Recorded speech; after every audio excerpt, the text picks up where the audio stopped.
সন্ধে হলেই তো আমার উল্টোপাল্টা খেতে ইচ্ছা করে, আর সেটা যদি হয় সুন্দর একটা অ্যাম্বিয়েন্সের মধ্যে, তাহলে তো আর কোনো কথাই হবে না।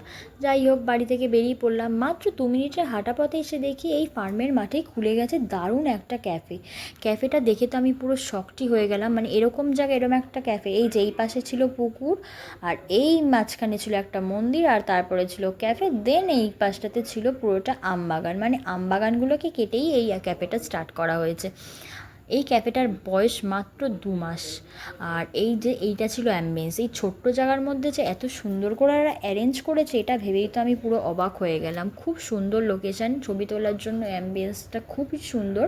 আর এই যে এটা ছিল ওদের মেনু কার্ড, তোমরা পজ করে ভিডিওতে দেখে নিতে পারো। আর ফার্স্টেই চলে এসেছিলো ওদের কমপ্লিমেন্টারি এই ড্রিঙ্কটা। এটা খেতে একদম দারুণ ছিল, পুরো রিফ্রেশ টাইপের।